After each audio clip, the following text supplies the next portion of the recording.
அருள் நிர்பென்ற அன்பர்கள் அனைவருக்கும் அன்பான வணக்கங்கள். இதே நன்னாளிலே அபிராமி பட்டர் அருளி செய்த அபிராமி அந்தாதியின் 79வது திருப்பாடல் சிந்திப்பதற்கு திருவருளும் குருவலும் கூட்டியுள்ளது. அபிராமி பட்டர் அருளி செய்த 100 பாடல்களில் இந்த பாடல் முத்தாய்ப்பான பாடல், மிகவும் சிறப்பு வாய்ந்த பாடல், அனைவருக்கும் மனனமாக தெரிந்த அற்புத பாடல். இப்பாடல் அபிராமி பட்டரின் பிரார்த்தனையை நிறைவேற்றிய பாடல். தை அமாவாசை என்று அபிராமி பட்டர் அபிராமி அன்னையுடன் திருவருள் பெற்ற பாடல், திருவருள் பெற்று தந்த பாடல். அபிராமி பட்டருக்கு தன் தோட்டை கலற்றி விண்ணோக்கி எரிந்து நிலவு வரவைத்து தந்த அற்புதமான பாடல். பட்டரின் பிறவி நோயை நீக்கி முக்தி கொடுத்த பாடல். ஒவ்வொரு மனிதனும் சாத்திரத்தின் பொருள் உணர்ந்து தெளிந்து அதன் வழியில் நடப்பதோடு, அதாவது நடப்போர்க்கு அந்த சாத்திரத்தின் பொருள் உணர்ந்து அந்த வழியிலேயே நடப்பவருக்கு அன்னையின் திருவருள் கிடைக்கும் என்பதனை உணர்த்தும் பாடல். அனைவரது உள்ளத்திலும் எப்போதும் ஒலித்து கொண்டிருக்கும் பாடல். முதல்ல பாடல் என்னன்னு பார்த்துட்டு பாடலுக்குரிய விளக்கம் பார்க்கலாம். விழிக்கே அருள் உண்டு அபிராம வள்ளிக்கு வேதம் சொன்ன வழிக்கே வழிபட நெஞ்சு உண்டு எமக்கு அவ்வழி கிடக்க பழிக்கே உழன்று பாவங்களே செய்து பால் நரக குழிக்கே அழுந்தும்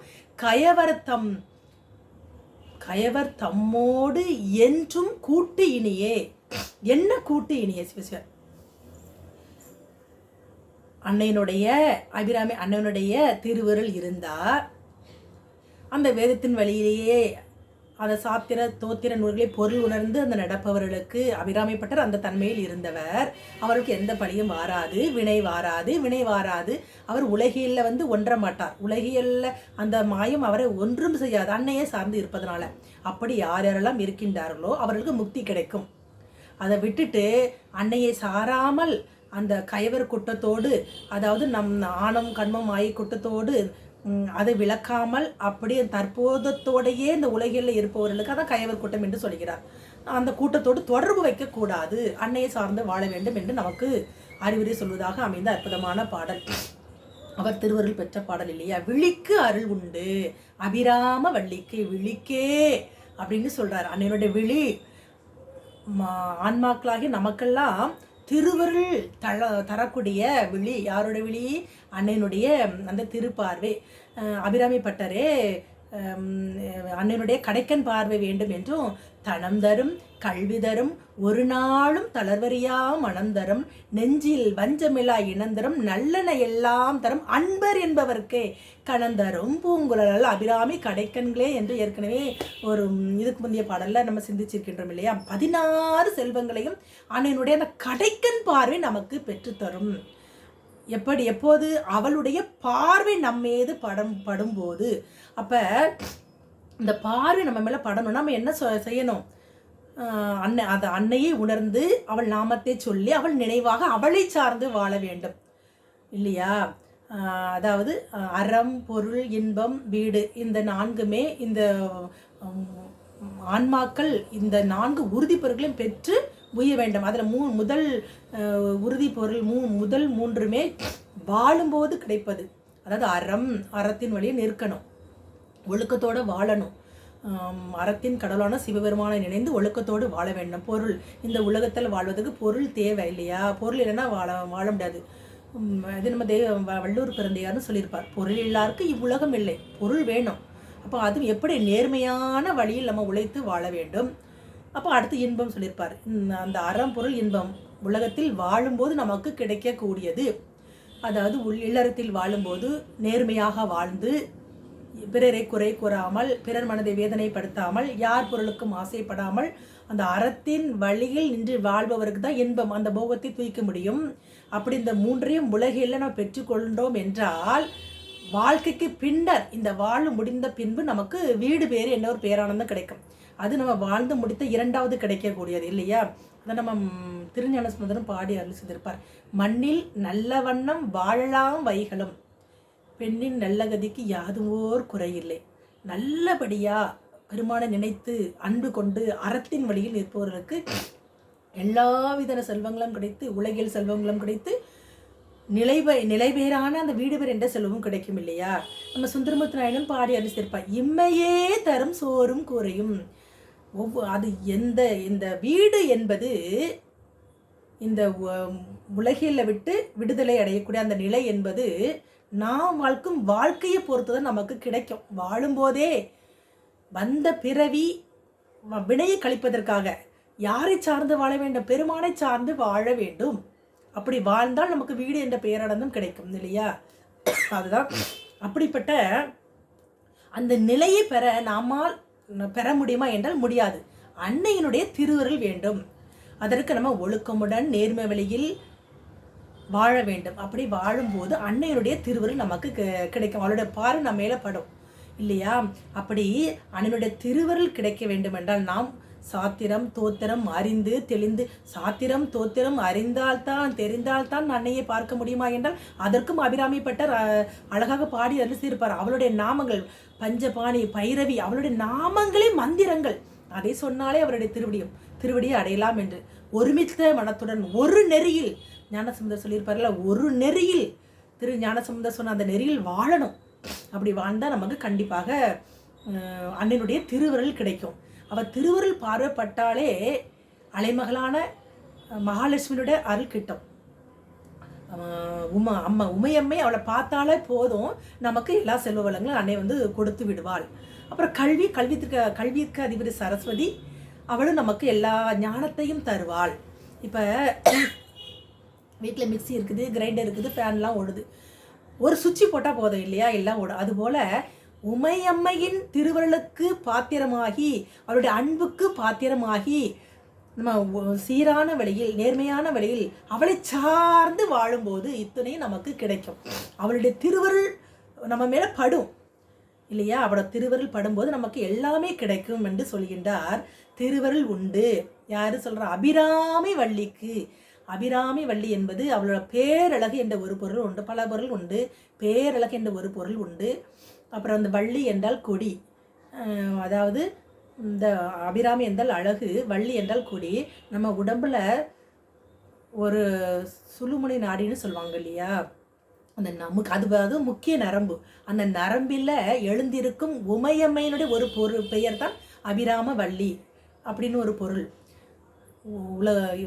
ஒப்பான பேரழகை உடையவள், நம்ம அழகு பேரு அழகாக உடையவள் நம்ம அபிராமி வள்ளி. அது அப்படி ஒரு பொருள். அதையும் அபிராமி பட்டர் தன்னுடைய பாடல்ல யாருக்கும் ஒப்பாத அழகு என்று அபிராமி வழியை பாடி அருள் செய்திருப்பார். இன்னொரு பொருள் என்ன அப்படி என்று பார்க்கும்போது, நம்ம புற பூஜை செய்கிறோம், அக பூஜை செய்கிறோம். அந்த புற பூசையில் செய்யும் அந்த வழிபாட்டை அன்னை நினைத்து, அந்த அன்னை திருவருத்தரங்க அன்னைக்கு பேர் வள்ளி, அபிராமி. மனதுக்குள்ளேயே அக பூஜை செய்கிறோம் இல்லையா? அப்போ திருவரங்கம் அன்னைக்கு பேர் அபிராமி. அந்த புறத்தையும் அகத்தையும் ஒருங்கிணைந்து வழிபாடு செய்பவருக்கு அன்னையினுடைய திருவருள் கிடைக்கும். அபிராமி அன்னையினுடைய திருவருள் கிடைக்கும் என்று சொல்கின்றார். வேதம் சொன்ன வழிக்கே. வேதம் என்ன சொல்லுது? வேதம் என்றால் சாத்திரமும் தோத்திரமும் என்ன சொல்லுது? அறம்பொருள் இன்பம். இந்த வழியில இந்த மூன்றும் உறுதி பொருளும் கிடைக்கும்படி வாழ வேண்டும். அறத்தின் வழியில் நின்று நேர்மையாக இருந்து பிறரை குறை கூறாமல், பிறருடைய பொருளுக்கு ஆசைப்படாமல், மனம் உவந்து ஒருமித்த மனத்துடன் நம்ம அன்னையை வழிபாடு செய்யும் போது இந்த உலகில இந்த மூன்று நமக்கு கிடைக்க பெறும்போது வீடு பேர் என்ற பேரானது கிடைக்கும் இல்லையா? வாழும்போதே இந்த மூன்றை பெற்றுக்கொள் அந்த நிலையில் வாழ்பவர்களுக்கு அன்னையுடைய திருவருள் கிடைக்கும். அந்த சாத்திரத்தின் மொழி தெரிந்து, சாத்திரத்தின் பொருள் உணர்ந்து வாழ்பவர்களுக்கு. அப்படிப்பட்ட நிலையில் உள்ளவர் யாரு? நம்ம அபிராமி பட்டர். அத்தகைய பண்போடு உணர்ந்து தெளிந்தவர் அபிராமி பட்டர். அந்த நெஞ்சு உண்டு எமக்குன்னு சொல்கின்றார். பன்மையில எனக்கு என்று குறிப்பிடவில்லை. அதுபோல அன்னையே நினைந்து சாத்திர தோத்திரங்களை ஓதி உணர்ந்து அன்னை புகழ்ந்து பாடுபவர்களுக்கு, அந்த வழியில் நிற்பவர்களுக்கு அவளுடைய திருவழி பார்வை கிடைக்கும் அப்படின்னு சொல்றார். அவ்வழி கிடைக்க அந்த வழியில் வாழ்பவர் தான் யாரு? அபிராமி பட்டர் என்ற ஒரு குறிப்பை சொல்றார். அந்த வழியில் இருப்பவர் அபிராமி பட்டர் அப்படின்னு சொல்லிட்டு, அப்படி அல்லாமல் அதுக்கு எதிர்ப்பதமா நடப்பவர்களுக்கு என்ன கிடைக்கும்? இந்த அண்ணனுடைய திருவருள் பார்வை கிட்டாது என்று நமக்கு பதிவு செய்கின்றார். பழிக்கே உள்ளன்று வெம் பாவங்களே செய்து பால் நரக என்று 3வது வரியில குறிப்பிடுகின்றார். பழிக்கே அப்படின்பது பழி என்பது பிறர் மனதை வேதனைப்படுத்துவது, பிறரை குறை கூறுவது, பிறர் பொருளுக்கு ஆசைப்படுவது, பிறருக்கு துன்பங்களையே தருவது, இதனால் வருவது வினை. இந்த வினையினால் வருவது என்ன? பிறவி. அந்த பிறவியைத்தான் இப்படி பல துன்பங்களை செய்து செய்து வினையை பெருக்கி பெருக்கி பெருக்கி எதுக்குள்ள போய் விடுகின்றோம்? பிறவி என்ற அது பால் கொடு நரகத்துக்குள்ள போய் விழுறவங்களை சொல்கின்றார். இந்திரிய வயமயங்கி இறப்பதற்கே காரணமாய் அந்தரத்தில் திருந்தி போய் அந்தரத்தில் திருந்தி போய் அருநரையில் வீழ்விற்கு என்பது நம்ம மணிவாசனுடைய வாக்கு இல்லையா? இந்திரிய பெருமான் நமக்கு கருவி கரணங்களை கொடுத்திருக்கின்றார். இந்த கருவி கரணங்கள் என்பது பெருமானை தொழுவதற்காக இறைவனால் நமக்கு தரப்பட்டது. கண், காது, மூக்கு, செவி, இந்த ஐம்பொறிகளும் ஐம்புலன்களும் அந்த கரணங்கள் எல்லாம் பெருமானால் நமக்கு தரப்பட்டது. அதை அவனை போற்றி புகழ்ந்து அவனை கண்டு கழித்து உற்று உணர்ந்து தெளிந்து அவனை ஒருமித்த மனத்தோடு இருக்க வேண்டும். சிவம் வேறு சக்தி வேற இல்லை இல்லையா? அப்படி வாழ்ந்தால் நமக்கு அண்ணனுடைய திருவருள், அந்த விழி, அந்த கடைக்கன் பார்வை நமக்கு கிடைக்கும். அதெல்லாம் விட்டுட்டு ஏதோ பிறந்தோம், ஏதோ வளர்ந்தோம், உண்டோம், உடுத்தினோம் என்று இந்த உலகிலேயே மயங்கி கேளிக்கை நிகழ்ச்சிகளில் ஈடுபட்டு பிறரை வசைப்பாடி அந்த அதுதான் பழி செயல். அந்த பழிக்கே நம்ம உழன்று நம்ம திரியும் போது எதற்கும் பயப்படாமல் அந்த உலகத்திற்கே உழண்டு திரிந்தால் அந்த பால் நரகம் தான் கிட்டும். அது மட்டுமல்ல, உலகில் பிறந்தால் நல்லவர் கூட்டத்தோடு சேர வேண்டும். நல்லவர் கூட்டம் வந்து சற்சங்கம், அடியார் கூட்டத்தோடு இணைந்து இருந்தால் மட்டும்தான் இந்த உலகம் என்ற மாயை ஒன்றும் செய்யாது. அப்படி இல்லாமல் நம்ம யாரோடையும் சேராமல் உலகில் அதை நம்ம அபை பாட்டியும் சொல்வாங்க, சேர்ந்து அறிந்து சேர். அதாவது சேரும் இடம் நல்ல இடமாக இருக்க வேண்டும். நம்ம யாரோட சேர்ந்து இருக்கின்றோமோ அந்த எண்ணம் தான் நமக்கும் வரும். நல்லவர்களோடு சேர்ந்து இருக்கும்போது அவங்க நல்லதையே பேசுவாங்க, நல்லதையே நினைப்போம், நல்லதையே சிந்திப்போம். அடியார் கூட்டத்தோடு இருக்கும்போது எப்போதும் சிவசந்தனையிலேயே இந்த மனசு இருக்க சொல்லும். அந்த கதை நம்ம அப்பமூர்த்திகளும் பாடி அருள் செய்திருப்பார். பொழுதுபோக்கி புறக்கணிப்பாரை எழுதும் கீழ்கணக்கு இன்னம்பர் ஈசனே. அது 3வது வரியில் வருது அப்பமூர்த்திகள். அதாவது இந்த உலகத்தில் பிறந்து வந்த வினை, இந்த பிறவினையை களைவதற்காக பெருமானை வணங்க வேண்டும். அப்படி இல்லாமல் ஏதோ பிறந்தோம் என்று பிறரையே குறை கூறி கேளிக்கை நிகழ்ச்சிகளை பண்ணி பிறர் வாட பல செயல்கள் செய்தால் அதுதான் பழி. அந்த பழியினால் வருவது வினை. அந்த வினையினால் வினை சேர்ந்து பிறவி அந்த அருநரகத்திற்போல் நம்ம வந்து தள்ளிவிடும். தொழுது தூமலர் தூவி அப்படி தொழுதும் பெருமானை நம்ம அந்த கை இருந்தால் கண்கள் அவனை பார்க்கணும், கைகள் அவனை கூப்பணும், கால்கள் அவன் காலையும் வளம் வர வேண்டும். அவன் கொடுத்த கருவி கரங்களை அவனுக்கே அர்ப்பணம் செய்ய வேண்டும். அப்படி செய்யும் போதுதான் நம்ம அன்னையினுடைய திருவுருள் நமக்கு கிடைக்கும். நம் எம்பிரான் சிவபெருமான் ஆடிய நாட்டத்தை தாம் முற்று உணர்ந்து அந்த களிப்புற்ற கண்கள் யாரோட கண்கள்? நம் அபிராமியோட கண்கள். அப்ப அவளுடைய திருவிழி அந்த பார்வை நம்மேல பட்டாதான நமக்கு என்ன வேண்டும்? அந்த குறைகளெல்லாம் களைய உள்ளது. அப்போ அதற்கு நாம் என்ன செய்ய வேண்டும்? அவளை சார்ந்து இருக்க வேண்டும், அவளை வழிபாடு செய்ய வேண்டும், அவள் புகழ் பாட வேண்டும். அப்போ சாத்திரம் தோத்திரம் உணர்ந்து அவள் வழி நிற்க வேண்டும். அப்படி சாத்திரமும் தோத்திரம் எனக்கு தெரியலையே என்றாலும் கவலைப்பட வேண்டாம். இதற்கும் நம்ம அபிராமி பட்டர் சொல்லியிருப்பார். அவள் நாமங்களை அரற்றினாலே மந்திரம் வேதமாக இருக்கக்கூடிய அவள் தானே. அந்த வேதத்தையும் நமக்கு விளங்க செய்வள் அவளை சார்ந்து வாழ வேண்டும். அவளை சார்ந்து வாழ்வது மட்டும்தான் இந்த நரகத்தில் விழாமல் சொர்க்கத்தை அடைவதற்குரிய, அதாவது அன்னையினுடைய திருவடியை அடைவதற்குரிய வழி என்று இங்கே நமக்கு பாடுகின்றார். இந்த பாடல்ல தானே சரபோஜி மன்னர் வந்து அவர்கிட்ட கேட்பாரு. ஃபஸ்ட்டு நம்ம சிந்தித்தோம் அமாவாசை திதி என்று கேட்கும்போது அவர் பௌர்ணமி என்று சொல்கிறார். உள்ளுக்குள் பார்த்ததை வெளியே சொன்னார். அப்போ உள்ள பார்த்ததை வெளியே கொண்டு வரும் என்று இதுக்கு முந்தின பாடல சொன்னார். அதைத்தான் இங்கே நிறைவேற்றுகிறார். தன்னுடைய தோட்டை பின்னோக்கி வீசி அவருக்கு வந்து பௌர்ணமி நிலவே வரவேற்பார். அப்போ இதெல்லாம் எதற்காக பாடுகின்றார்? அன்னையே சரணாகதி அடைந்தவருக்கு எதையும் மாற்ற வல்லவள் நம் அபிராமி அன்னை. திருக்கடவுரில் எழுந்து அருள்வாளிக்கும் அபிராமி அன்னையை சார்ந்து வாழும்போது எந்த இன்னல்கள் இருந்தாலும் அந்த இன்னல்களையே மடைமாற்றம் செய்பவள். அதன் பால் நர குளிக்கே அழுந்தும் கயவர் தம்மோடு என்று குறிப்பிடுகிறார். பால் நரகம் என்பது உலகில நோக்கும்போது இறைவனை அடியார் கூட்டத்தோடு வாழாமல் இந்த உலகம் என்ற உற்றார் நம்ம சொல்றோம் இந்த மயக்கத்தை தரக்கூடிய இறைவனை நினைக்காது சிந்திக்காது ஏதோ பிறந்தோம் என்று நாட்களையும் காலத்தையும் விரயமாக்கி செல்லும் அந்த நண்பர்களோடு நம்ம கூட்டம் வைத்திருந்தால் அது பால் நர கூட்டம்.